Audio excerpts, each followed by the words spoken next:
Yes, sir. Let's go. All right, let's navigate our way to the NFC North with 2 games to go. The Chicago Bears are in the driver's seat to win the NFC North with an 89% chance to capture the division, according to ESPN Analytics. The Packers are still alive in the division race, 11% chance to win the North, but a Bears victory on Sunday at San Francisco would give Chicago their first division title since 2018. Jason, would you be surprised if the Bears reach a Super Bowl this year? I would be. And that's not a knock on the Bears. That's not a knock on the Bears.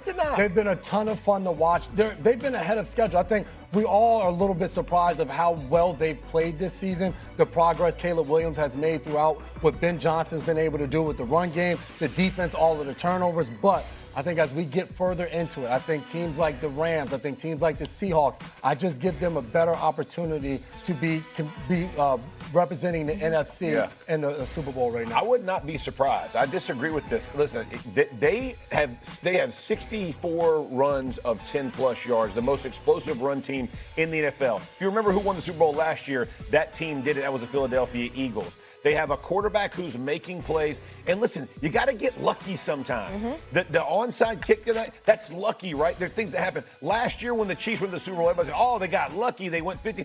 Sometimes it goes your way. It's going their way. This is a team that has momentum. Ben Johnson's got them rolling. When your quarterback ain't scared to make the throws, you can run the ball like and you're getting turnovers. I'm not shaking my chance here. Too many takeaways to rely on. Was it 31? 31. Yeah. And you can't necessarily rely on that in postseason play. I would be surprised. They're going to get a home game, and maybe, as you said before, they'd be the 1 seed, so you'd maybe have to go in there to beat them. But first time in, young quarterback. I'd be surprised if I see them in San Francisco at the end of the year. Okay, so Jeff, do you still think that the Packers are Super Bowl contenders? I do think they are. I like Matt LaFleur. And look, I know Jordan Love, like the injury, all these kinds of things. Malik Willis, to me, has played lights out. And again, they find a way to mess this one up the other night. But this is a very good football team. And even without Micah Parsons, it's a good enough defense.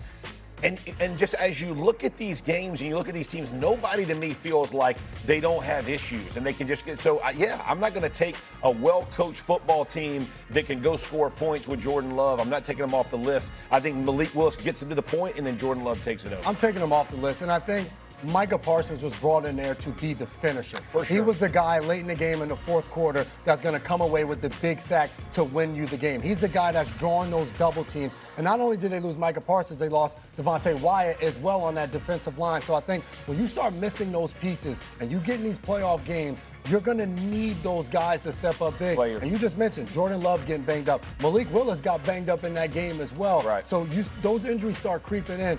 I just don't see them as contenders right now. Yeah, I don't see them not winning the division and getting to a Super Bowl. That means 3 road wins in a row. And I know it's been done. Aaron Rodgers did it the year they won the championship. I see Buffalo maybe, as we discussed a little while ago.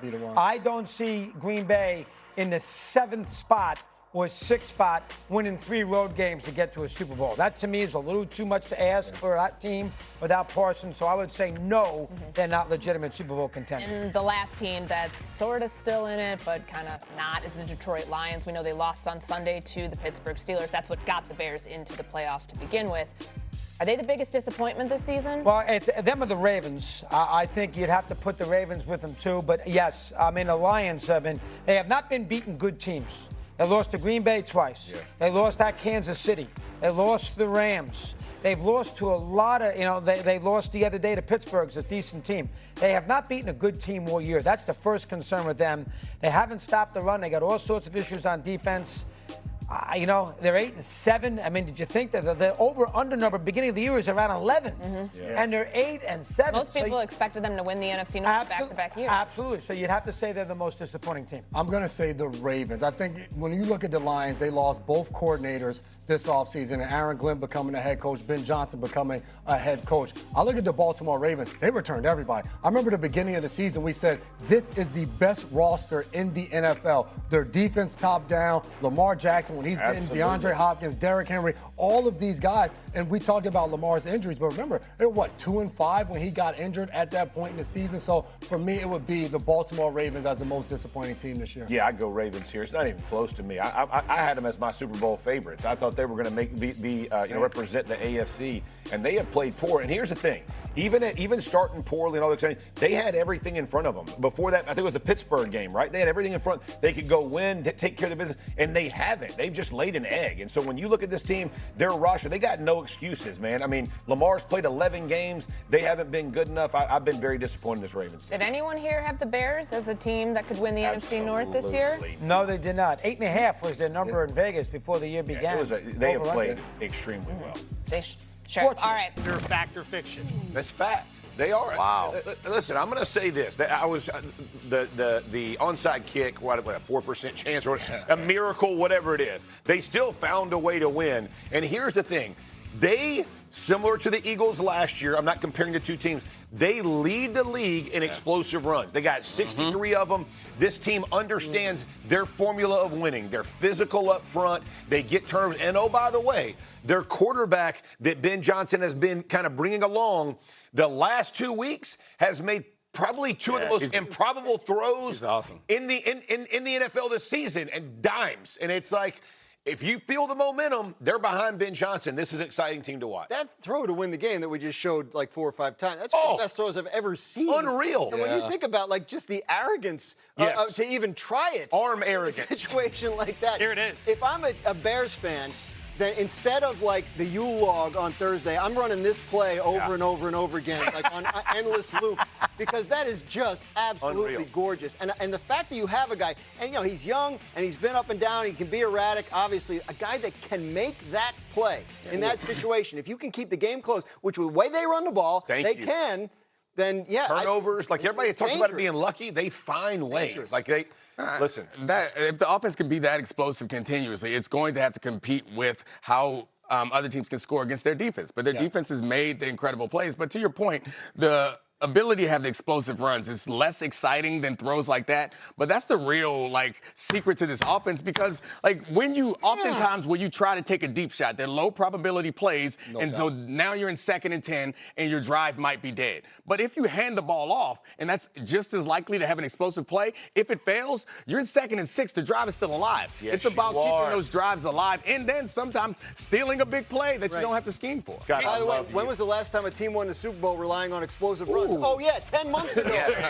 J-Mac, I want to get you in here. I know you've put together some tape that demonstrates the very best version of Caleb Williams. Oh, yeah. Take us through that. Yeah, I think what we're all saying is that they can run the football. And the part that we've been looking for this year is to see more consistency out of Caleb Williams and see him be accurate down the field. And Gross talked about the last play, but there's been multiple examples. And to me, this was perfect of him going through progressions. He's getting back. All right, now I'm looking to my right.